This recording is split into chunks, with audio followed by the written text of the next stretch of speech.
की हाल है बच्चा पार्टी। हम स्टार्ट कर रहे हैं आज एक नया चैप्टर। कौन सा?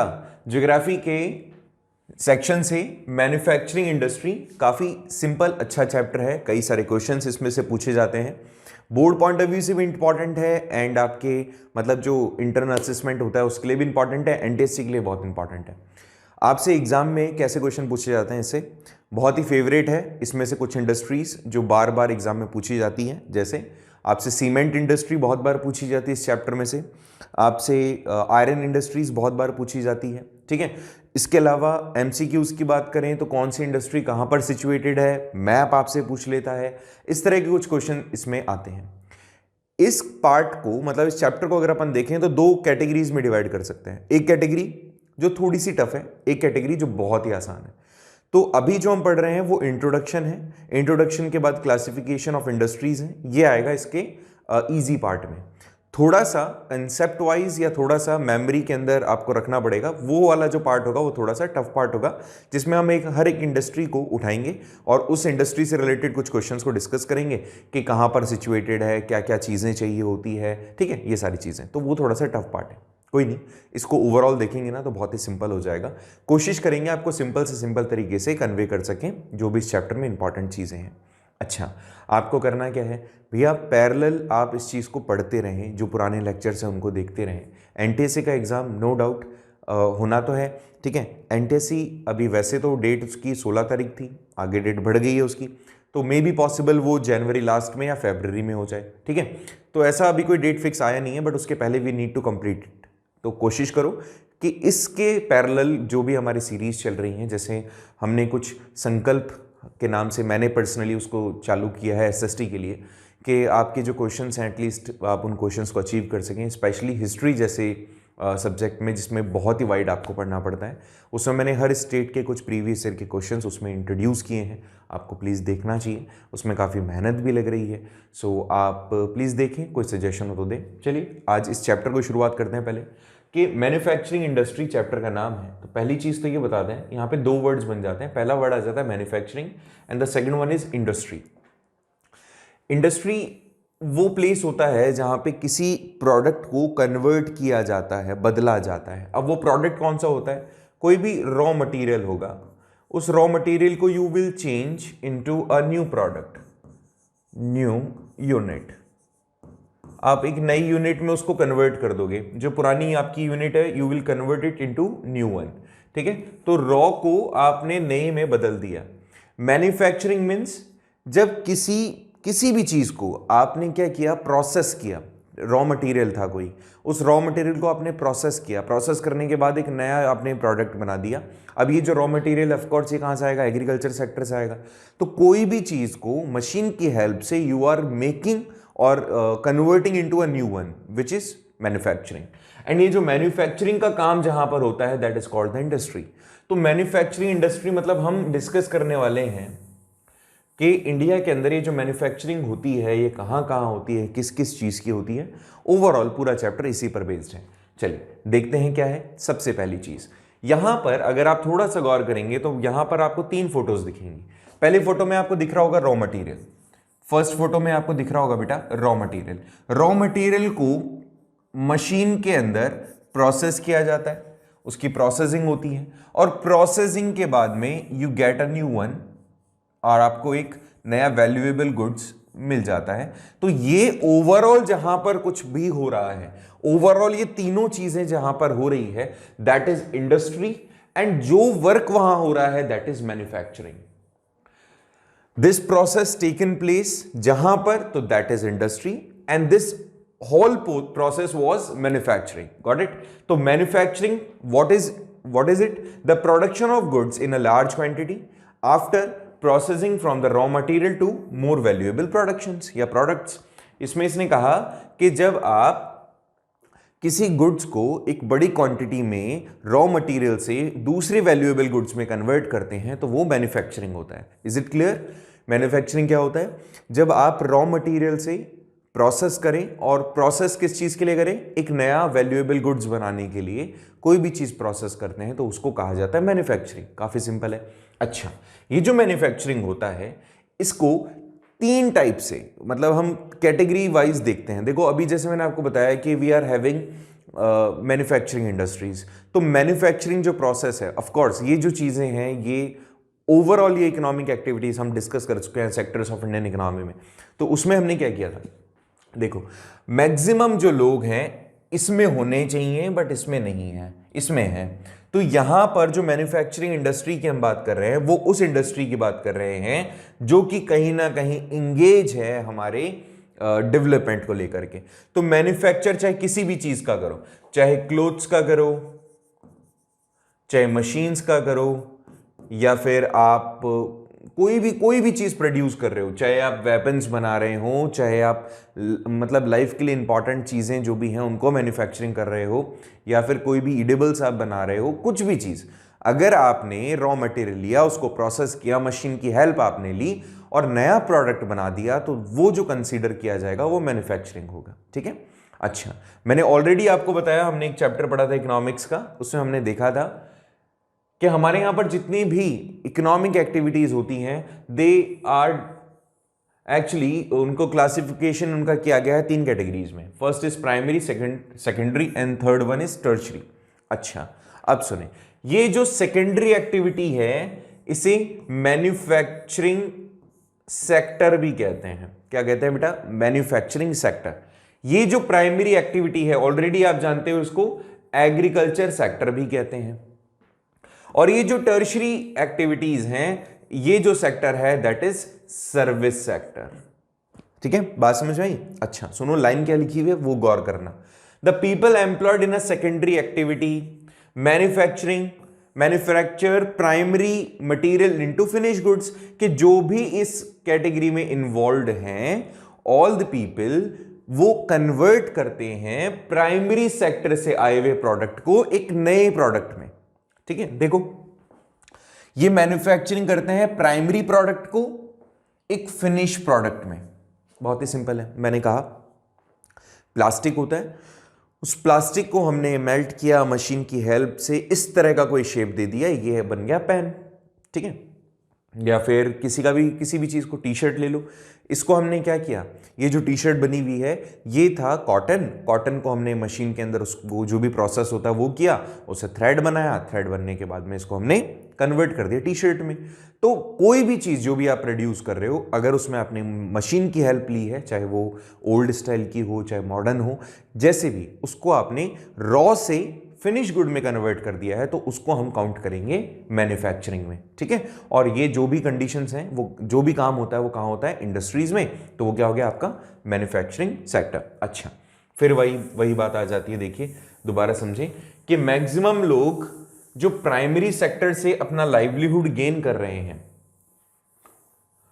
वो इस वाले सेक्टर को रॉ मटेरियल देते हैं। देखो सबसे पहली चीज, ये जो सेक्टर है ये basic sector are providing raw material to this sector. मतलब ये सेक्टर तब तक काम नहीं कर पाएगा जब तक प्राइमरी सेक्टर इसको ये जो भी प्रोडक्ट डिमांडेड है वो प्रोडक्ट ना दे। बात समझो अच्छे से कि प्राइमरी मतलब आधारभूत कह सकते हो ना, प्राइमरी सबसे प्राइम जो है इंपॉर्टेंट है, तो यहां से रॉ मटेरियल निकलता है और यहां पहुंचता है। अगर सोचिए ये जो रॉ मटेरियल है यहां पे प्रोड्यूस ना हो तो इसका कोई वजूद नहीं है, लेकिन अगर ये ना हो तो इस रॉ मटेरियल का कोई वैल्यू नहीं है। समझे? आप कॉटन आपने ग्रो किया, उस कॉटन बॉल का कोई सेंस नहीं रहेगा, उस कॉटन का कोई मतलब नहीं रहेगा जो रॉ फॉर्म में है। क्यों? क्योंकि अगर उसको प्रोसेस करके आपने थ्रेड नहीं बनाया या कपड़ों में उसको कन्वर्ट नहीं किया गया तो उसका कोई वैल्यू नहीं है। उस कॉटन लगा के थोड़ी घूमेंगे यार, तो ऐसे समझो।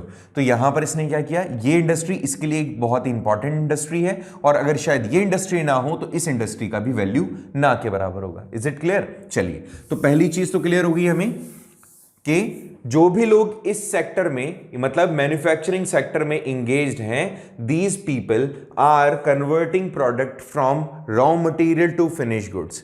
एंड रॉ मटेरियल कहां से आएगा? वो आएगा आपके प्राइमरी सेक्टर से। हमने एक्टिविटीज को बांटा है, हमने सेक्टर्स को बांटा है। यहां पे एक्टिविटीज मतलब काम करने के तरीके, और सेक्टर जहां पे काम किया जा रहा है। तो वो काम जो रॉ मटेरियल ग्रो करने के लिए नेचर से कम कर रहे हैं, तो वो प्राइमरी एक्टिविटी है, मतलब प्राइमरी सेक्टर का पार्ट है, जहां पे आपने रॉ मटेरियल लिया प्राइमरी सेक्टर से और उसको कन्वर्ट कर दिया नए प्रोडक्ट में, वो आपका सेकेंडरी एक्टिविटी हो गया या सेकेंडरी सेक्टर का पार्ट हो गया। और ये है आपका थर्ड, टर्शरी या फिर सर्विस सेक्टर, विच मीन्स जो भी प्रोडक्ट आपके पास में है उसको लोगों तक पहुंचाना, उसका बेनिफिट समझाना, उसको प्रोवाइड करवाना, ये सारी चीज़ें सेकेंडरी सेक्टर, मतलब सेवा का काम। ठीक है, सीधी सी बात बताऊं, जिसमें आप कोई चीज़ नहीं दे रहे हो किसी को, you are just giving your services, जिसमें आप अपनी सर्विसेज देते हो। ठीक है, तो यहाँ पे केवल सर्विस देना लेना होता है, तो इसका अपना कोई लिंक नहीं है, इकोनॉमिक्स में हम इसको पढ़ चुके हैं। हमारा लिंक तो इससे है, हाँ इससे भी है मान लेते हैं, तो इसको एक बार अपन इग्नोर करेंगे, हम इन दो पर बात करेंगे। अच्छा, एक चीज और बताता हूं, काम की चीज है, सुनना।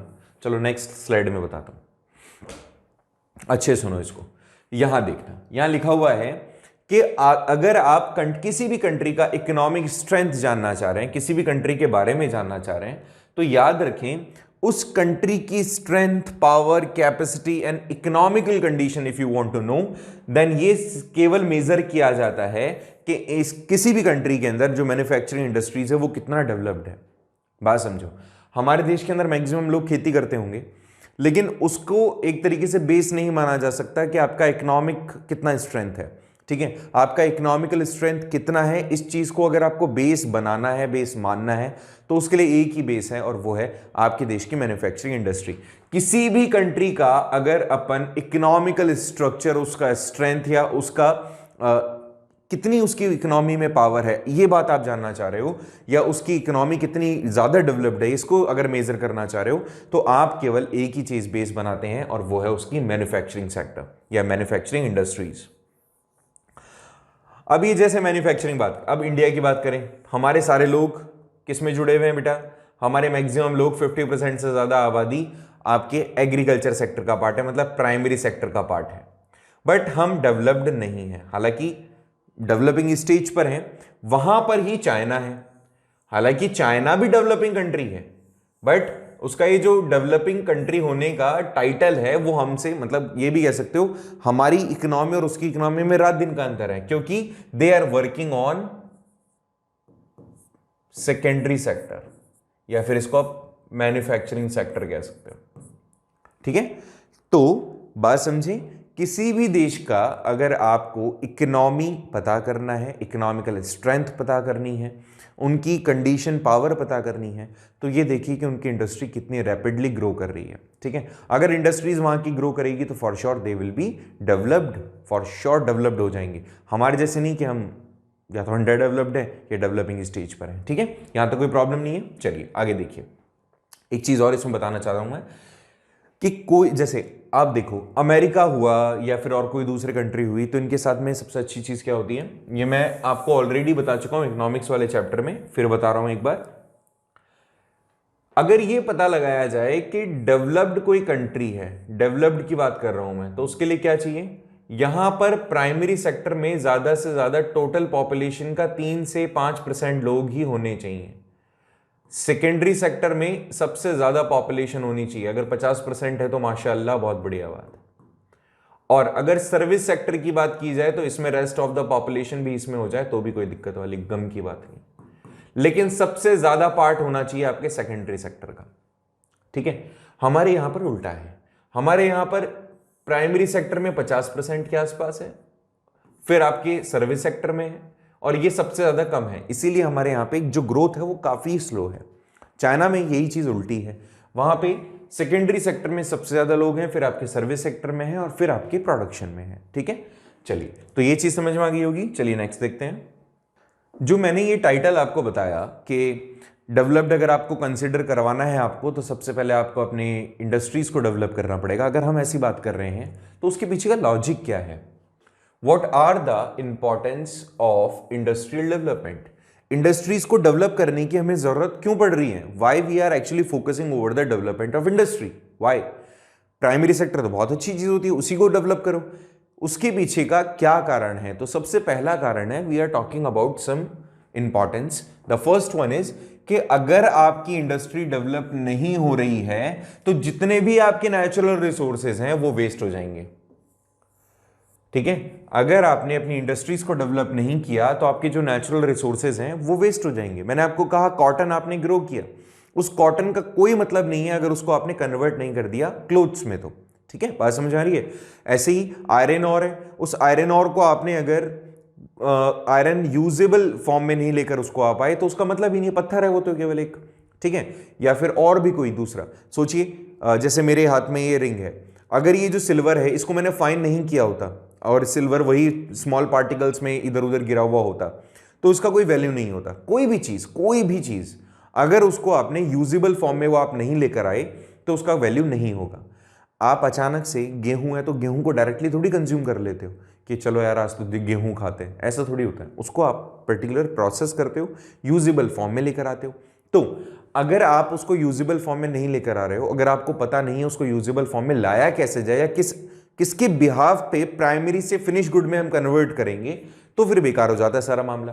तो जो भी नेचर में हमारे पास चीजें अवेलेबल है, अगर आप अपनी इंडस्ट्रीज को डेवलप नहीं करते हैं तो ये चीजें क्या हो जाएगी, वेस्ट हो जाएगी।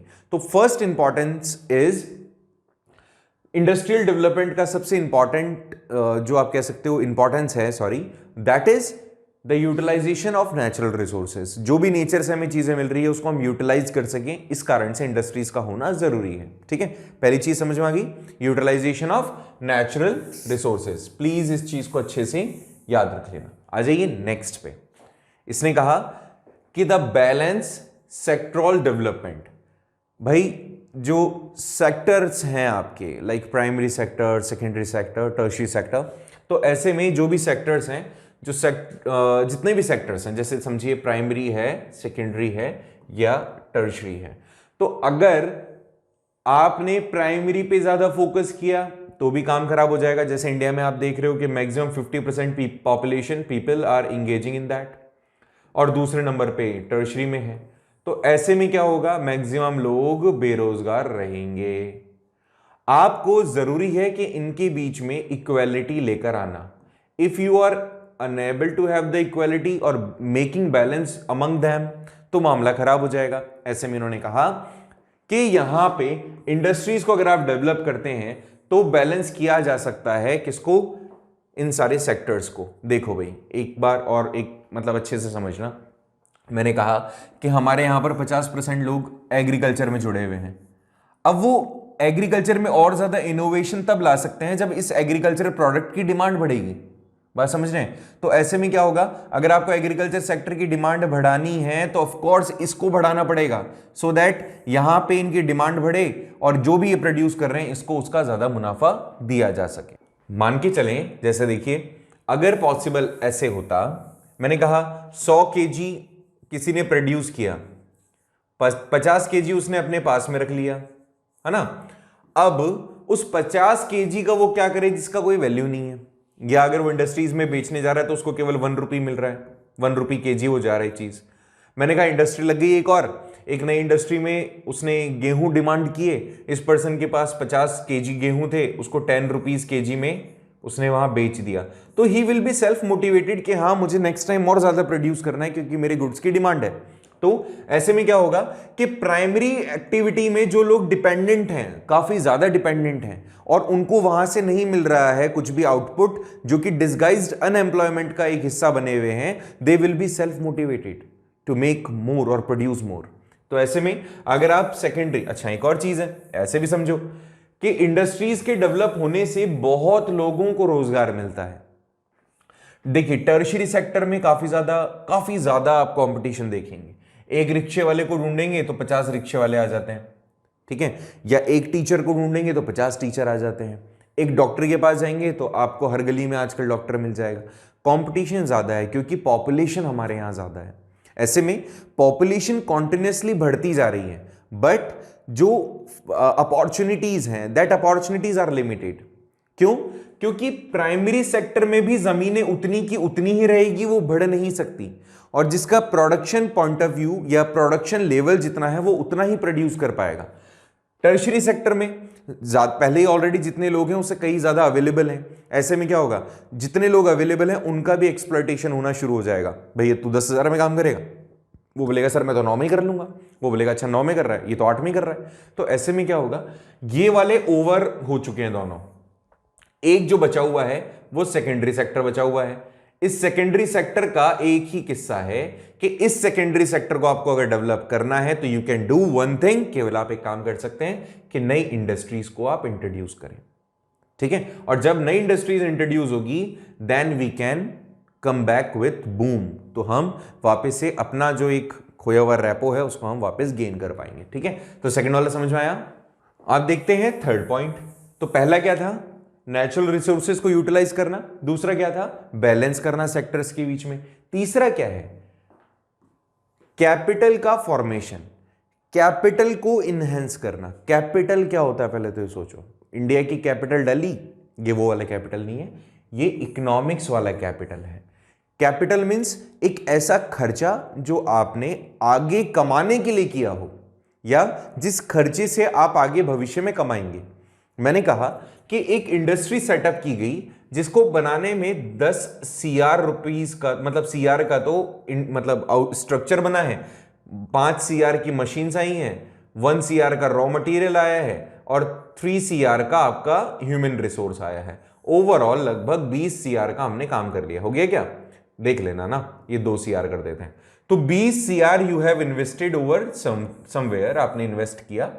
अब इस इन्वेस्टमेंट का आउटपुट क्या, इस इन्वेस्टमेंट से आप क्या कर पाएंगे। तो भविष्य में जो भी पैसा आपने लगाएंगे आप उससे, मतलब आप ये जो भी आपने पैसा लगाया उससे भविष्य में आप इनकम गेन करेंगे, ठीक है। तो इस तरह का ये जो चीज है इसको आप खर्चा नहीं कहेंगे, इसको आप कॉमर्स की लैंग्वेज में कहते हैं कैपिटल, ठीक है। अब सुनो, जैसे एक और एग्जांपल दूं, कैपिटल क्या होती है। जो अनिल अंबानी है, उन्होंने ये जो 4G वाला टावर थे या 4G इंटरनेट कनेक्टिविटी थी, जियो जो था, उसका टोटल इन्वेस्टमेंट कुछ लाख करोड़ रुपए में आया था। मतलब सम कुछ लाख करोड़ में था वो वैल्यू, मतलब बहुत ज़्यादा था। मुझे एग्जैक्टली याद नहीं है, कमेंट बॉक्स में बताना अगर तुम्हें पता चले तो। कुछ लाख करोड़ रुपए उसने इन्वेस्ट किया था और उसने इंटरनेट कनेक्टिविटी बढ़ाई थी, मतलब जियो लॉन्च किया था। अब वो खर्चा नहीं है उसका, that is a capital, he has invested somewhere, उसने वो पैसा लगाया है। अब मतलब जितने भी उसकी जनरेशंस हैं वो सारी generations will earn by that, उससे वो क्या करेंगे, वो पैसा अर्न करेंगे, ठीक है। तो कैपिटल ऐसा ही होता है कि जब आप इंडस्ट्री सेटअप करते हैं तो आप उसमें खर्चा करते हैं, लेकिन ये खर्चा ऐसा नहीं है you will get some return, आपको उसमें कुछ रिटर्न मिलेगा। ऐसे में जब जैसे जैसे आप इंडस्ट्रीज के अंदर इन्वेस्ट करते जाएंगे तो आप अपनी इंडस्ट्रीज को और ग्रो करते जाएंगे, जिससे आगे चल करके you will get a good और हैंडसम रिटर्न्स, ठीक है। आपको बहुत ज्यादा पैसा रिटर्न मिलेगा। तो ऐसे में this is the kind of investment you have done just for having good और हैंडसम रिटर्न्स। तो इंक्रीज करना लगातार इन्वेस्टमेंट, शेयर मार्केट भी यही होता है। बड़ी बड़ी इंडस्ट्रीज में पैसा इन्वेस्ट कर देते हैं और वो पैसा जब इन्वेस्ट किया जाता है तो उससे हो सकता है वो कैपिटल, मतलब वो इंडस्ट्री चल जाए और चलने से फिर एक टाइम बाद आपको बहुत ज़्यादा पैसा या मुनाफा गेन हो।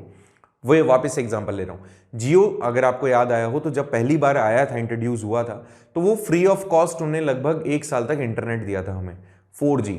हर कोई उसके कस्टमर बन चुके थे।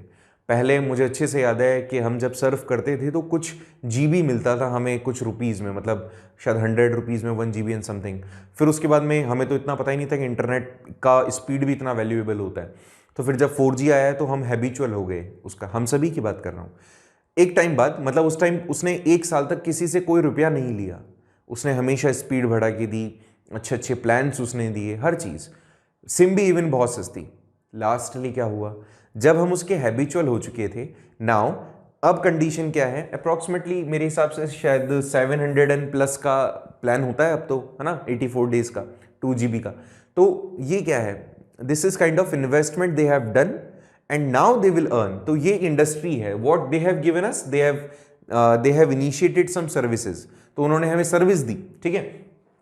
तो एक बार आप पैसा कहीं इन्वेस्ट करते हैं तो आप भविष्य में, नियर बाय फ्यूचर में, आप उसे क्या लेते हैं, आप उसे गेन करते हैं, रिटर्न लेते हैं। नेक्स्ट इज नेशनल इनकम को बढ़ाना एंड फॉरेन एक्सचेंज को लेकर आना। देखो पहली चीज तो नेशनल इनकम आप समझो क्या होता है। नेशनल इनकम का मतलब होता है जब आप जीडीपी में से माइनस कर देते हैं फॉरेन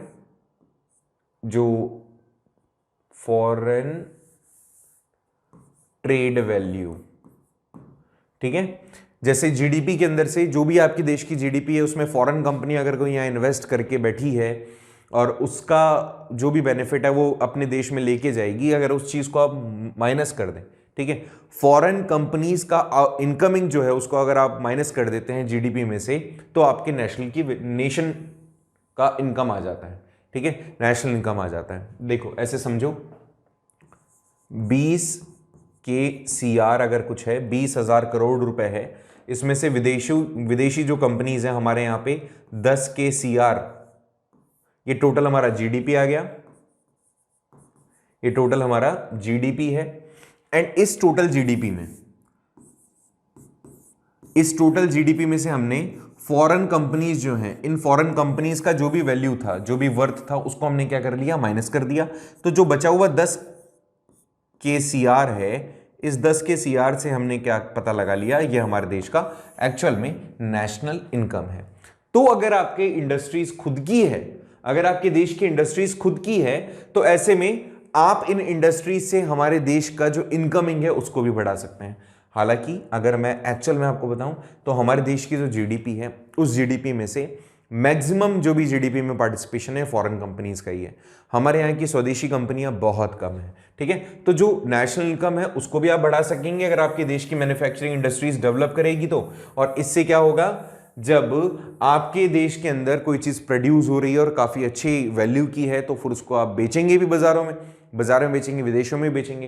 तो हो सकता है जो हमारे यहाँ की इंडस्ट्रीज हैं वो सेटअप हो कहाँ पे, विदेशों में, और ऐसे में आप अपने साथ में फॉरेन एक्सचेंज भी लेकर आए वहां से। तो चाहे ऑर्गेनाइज सेक्टर हो चाहे अनऑर्गेनाइज सेक्टर हो, ये ज्वाइंटली कंट्रीब्यूट करती हैं कहीं ना कहीं हमारे नेशन की इनकम में, कहीं ना कहीं हमें जीडीपी में पार्टिसिपेशन देती हैं, और कहीं ना कहीं हमारी जो इकोनॉमी है उसको भी बूस्ट देती हैं, ठीक है। तो पहला क्या था, पहला तो बताओ। पहला था आपका यूटिलाइजेशन ऑफ नेचुरल रिसोर्सेज, दूसरे में सेक्टर्स को बैलेंस करना, तीसरे में कैपिटल को बनाना, और चौथे में नेशनल इनकम को इंक्रीज करना, ठीक है। नेचुरल रिसोर्सेज को यूटिलाइज करना, सेक्टर्स के बीच में बैलेंस बनाना, कैपिटल का फॉर्मेशन करना, नेशन की इनकम को बढ़ाना। यहां तक आ गया, लास्ट देख लो। जब आपने इंडस्ट्रीज को सेटअप कर दिया, नेशन की इनकम बढ़ने लग गई, जीडीपी बढ़ने लग गया, बैलेंस कर दिया आपने सारे सेक्टर्स को, और कैपिटल इन्वेस्टमेंट भी हो गया आपका, तो अब क्या होगा, तो अब लोगों के लिए जॉब खुलेगी। अगर आपने नई नई इंडस्ट्री सेटअप की है तो फॉर श्योर उसमें काम करने वाले लोग भी आपको चाहिए होंगे, चाहे वो स्किल्ड हो चाहे अनस्किल्ड हो। अगर कुछ ऐसा होता है तो फॉर श्योर लोगों के लिए, इवन स्पेशली आपके देश के लोगों के लिए जो जॉब अपॉर्चुनिटीज हैं ऑल्सो कैन बी क्रिएटेड।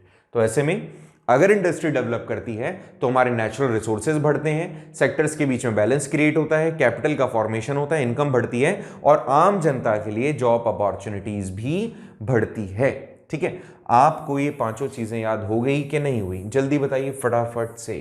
मेरे हिसाब से हो गई होगी, एक बार नजर मार लो जल्दी से, फटाफट से नजर मारो, फटाफट से। चलिए हो गया होगा। नेक्स्ट देखिए, अगर मैं अब यहां पे मतलब आपके दो सेक्टर्स के बारे में बात करूं तो how we can compare that. अगर मैं एग्रीकल्चर का कंट्रीब्यूशन पता करूं इंडस्ट्री में तो वो क्या है, मतलब प्राइमरी सेक्टर का सेकेंडरी सेक्टर का वैल्यू कितना है, मतलब प्राइमरी सेक्टर की वैल्यू सेकेंडरी सेक्टर में कितनी है, और दूसरे में मैं डिस्कस करूंगा कि सेकेंडरी सेक्टर की वैल्यू प्राइमरी सेक्टर में कितनी है। हालांकि इस बात का जवाब तो आप भी मुझे दे सकते हो कि अगर आप प्राइमरी प्रोड्यूसर हैं तो उसका और आप मतलब एक उस व्यक्ति का जो कि एक कोई फैक्ट्री लेकर बैठा है उसके बीच में लिंक क्या है। चलो मान लेते हैं आपकी एक बहुत बड़ी फैक्ट्री है और मैं एक किसान हूं, मैंने कोई भी चीज़ प्रोड्यूस की, जैसे मैंने वीट प्रोड्यूस किया, और आपकी बिस्किट की फैक्ट्री है, तो यहां पर मैं दो तरीके से सोचूंगा, मेरा आपकी फैक्ट्री में कंट्रीब्यूशन कितना है, और आप ये सोचेंगे कि आपकी फैक्ट्री में मेरा कंट्रीब्यूशन कितना है। लाइक ऐसे समझें कि मैं आपकी फैक्ट्री के लिए कितना वैल्यूएबल हूं, ये तो आप सोचेंगे, और मैं ये सोचूंगा कि मेरे प्रोडक्शन का और आपकी फैक्ट्री का लिंक कितना है, आपकी फैक्ट्री से मुझे कितना बेनिफिट मिल रहा है, ऐसे समझें। तो इसमें वी विल डिस्कस कि एग्रीकल्चर इंडस्ट्रीज के अंदर ऐसे समझेंगे कि इंडस्ट्रीज इंडस्ट्रीज के अंदर एग्रीकल्चर प्रोडक्शन अगर ना हो तो क्या होगा, और यहां पर हम डिस्कस करेंगे इंडस्ट्रीज के अंदर एग्रीकल्चर में इंडस्ट्रीज का वैल्यू कितना है। दोबारा समझें, कंफ्यूजन तो नहीं हो गया ना। देखो भाई, थोड़ा सा सिंपल करने की कोशिश करता हूं। यहां ऐसे समझें आप कि इंडस्ट्रीज के अंदर एग्रीकल्चर की इंपॉर्टेंस क्या है और यहां पे एग्रीकल्चर में इंडस्ट्रीज की इंपॉर्टेंस क्या है। That's it, quite simple. ठीक है, इसको डिस्कस करते हैं। चलिए, वन बाय वन कुछ पॉइंट्स हैं, ये तो वैसे भी तुम भी बता दोगे अपने आप से ही। ठीक है, ज्यादा टफ है नहीं। You can also define in your words, काफी सिंपल है ये। तो वन बाय वन देखते हैं कुछ पॉइंट्स को। सबसे पहले पहला पॉइंट देखिए कि एग्रीकल्चर प्रोवाइड करता है रॉ मटेरियल। ठीक है, किसको? इंडस्ट्रीज को। इंडस्ट्रीज के अंदर रॉ मटेरियल कहां से आता है? एग्रीकल्चर सेक्टर से। बिल्कुल सही बात है, अच्छी बात है, सिंपल बात है। It also act as the source of capital formation which can be utilize in industry. यहां से कैपिटल, मैंने कहा इन्वेस्टमेंट। इन्वेस्टमेंट कैसे? मैंने कहा बिस्किट बनाने हैं तो आपको क्या चाहिए होगा? वीट चाहिए होगा। वीट कहां से आएगा? एग्रीकल्चर सेक्टर से। तो आप बिस्किट बनाने के लिए इन्वेस्ट किस पे कर रहे हो? वीट पे। तो ये क्या है? आपका कैपिटल। ठीक है, तो रॉ मटेरियल क्या होता है बेटा? Raw material is a kind of capital. आपकी इंडस्ट्री के अंदर जो भी आपने कच्चा माल खरीदा है, रॉ मटेरियल खरीदा है, वो आपका एक तरीके का इन्वेस्टमेंट है। और वो इन्वेस्टमेंट किसके अंदर है? किस फॉर्म में है? आपके कैपिटल की फॉर्म में, या फिर रॉ मटेरियल है वो वीट की फॉर्म में आपके पास में है। तो अगर आप वीट को, शायद अगर वीट ना हो तो बिस्किट भी नहीं बनेंगे, इस तरह का। Third point, it provide food to the industrial worker. Food to the industrial worker, ये क्या करता है? ये इंडस्ट्रियल वर्कर्स को रोजी देता है, आप ऐसे समझें। It provides food to industrial worker, जो भी इंडस्ट्रीज में काम करने वाले हैं, इंडस्ट्रीज में जितने भी लोग काम करने वाले हैं, उनको जो नीड है, उनकी जो कैपेसिटी है, जो उनकी नेसेसिटीज हैं, all necessities are actually being fulfilled by agriculture sector. यहां से कोई चीज आती है और वो कहां जाती है? इंडस्ट्रीज के अंदर। ठीक है, the next is it provide good market to the industrial products.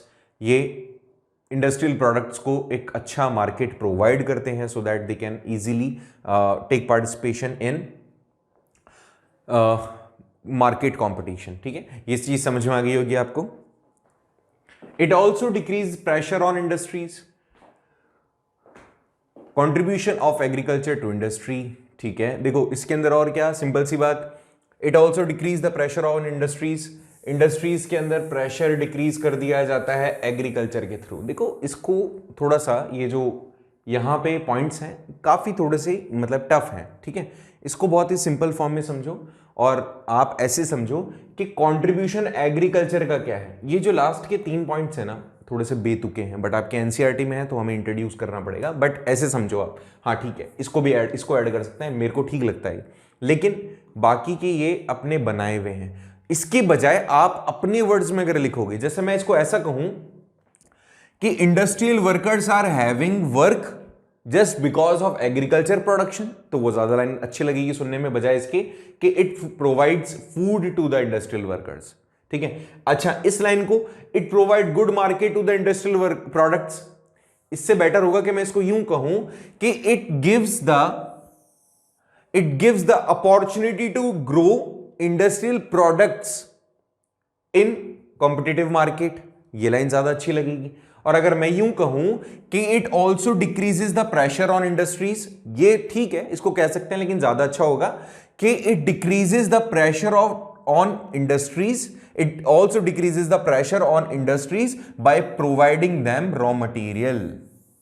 ठीक है, ये वाला हम ऐसे कह सकते हैं। इसमें रॉ मटेरियल जरूर ऐड कर दीजिएगा, तो जो सुनने में या जब आप एक्सप्लेन करेंगे इन चीजों को, अगर सब्जेक्टिव आता है तो इट वुड बी इजी, कि आसानी से वो समझ पाएगा कि आप क्या कहना चाह रहे हैं। ठीक है, तो मेरे हिसाब से समझ में आ गया होगा। चलिए ये और देख लेते हैं कि इंडस्ट्रीज का एग्रीकल्चर से रिलेशन, कंट्रीब्यूशन क्या है इंडस्ट्रीज का एग्रीकल्चर से। तो देखो भाई कि industries gives the input to the agriculture sector as the fertilizers, pesticides. Industry नहीं हो तो एग्रीकल्चर सेक्टर के अंदर बहुत सारी चीजें हो सकती है। एग्रीकल्चर सेक्टर में भी तो कई चीजों की जरूरत पड़ सकती है। जैसे अच्छे से आप एग्रीकल्चर प्रोडक्शन कर सकें तो उसके लिए फर्टिलाइजर्स आपको चाहिए, पेस्टिसाइड्स आपको चाहिए। ठीक है, और भी बहुत सारी चीजें। इसके अंदर इंफ्रास्ट्रक्चर मिल जाता है इंडस्ट्रीज को। It provide infrastructure facilities to the industries, ठीक है, और reduces the agriculture pressure, industry provide the produce products to the agriculture and market value. इसको अपने शब्दों में बताता हूं मैं तुम्हें, ज्यादा इजी रहेगा, अच्छा रहेगा। देखो कि भाई इंडस्ट्रीज का क्या एग्रीकल्चर के साथ में कंट्रीब्यूशन रहेगा।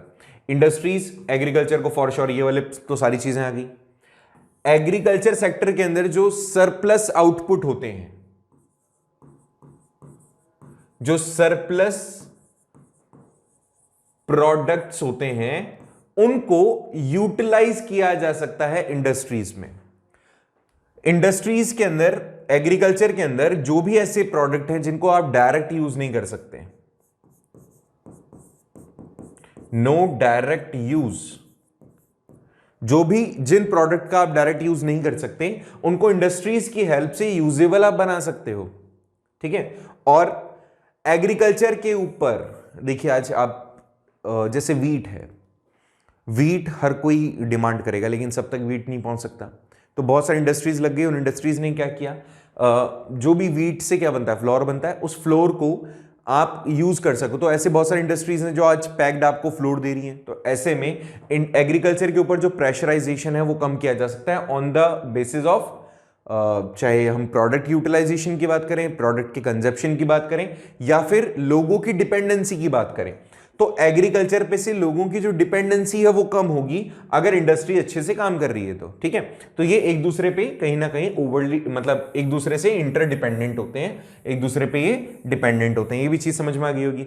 फिर इंडस्ट्रीज के अंदर क्या होता है, जो भी एग्रीकल्चर प्रोडक्शन होता है उसको प्रोसेस किया जाता है, और यहां पर लास्ट में इसने कहा एग्रीकल्चर प्रोडक्ट की मार्केट वैल्यू बढ़ाई जाती है। भाई वीट को ऐसे कोई ज़्यादा अच्छे से नहीं समझेगा, लेकिन अगर आपने उसके पैकेजिंग अच्छी कर दी, उसको आपने फ्लोर में कन्वर्ट करके देने लग गए, उसकी पैकेजिंग बहुत ही ब्यूटीफुल है और सारी चीज़ें उस पर मेंशन है, तो ऑफकोर्स जो भी वैल्यू, मतलब एग्रीकल्चर प्रोडक्शन है, उसका वैल्यू आपको ज़्यादा देखने को मिलेगा। तो एक दूसरे पे ये इनका कॉन्ट्रीब्यूशन बहुत ही अव्वल दर्जे का है और ये इंपॉर्टेंट भी है। ये बहुत बेसिक सी चीज़ें थी जो हमने डिस्कस किया। एक छोटा सा इंट्रोडक्शन था आज के लिए, और इस इंट्रोडक्शन के बिहाफ पे हम एक लेवल तक पहुंच गए हैं। ये चीज़ समझ में आ गई है कि इंडस्ट्रीज़ आखिर होती क्या है, इंडस्ट्रीज़ एक दूसरे से कैसे इंटरकनेक्टेड होती हैं, और जो भी सेक्टर हमारे यहाँ है, जो भी एक्टिविटीज़ हम यहाँ पर करते हैं, उन एक्टिविटीज़ से क्या बेनिफिट्स हैं और इसका वैल्यू क्या है, इंडस्ट्रियल सेक्टर का इंपॉर्टेंस क्या है, वो चीज़ हमने देखी। इसको और हम डिस्कस करेंगे कल। तब तक आपका काम है इसको अच्छे से समझें, पुराने वाले लेक्चर्स देखें, सारे चैप्टर्स कंप्लीट करें, एनटीएससी के लिए प्रिपेयर रहें। कोई प्रॉब्लम है तो पूछें, आप पूछते नहीं हो, सबसे बड़ी प्रॉब्लम है। आपको जो भी कोई तकलीफ हो प्लीज़ पूछो, और कोई भी डाउट है तो पूछो, हमें अच्छा लगेगा। Thank you so much for joining this class. मिलते हैं नेक्स्ट क्लास में।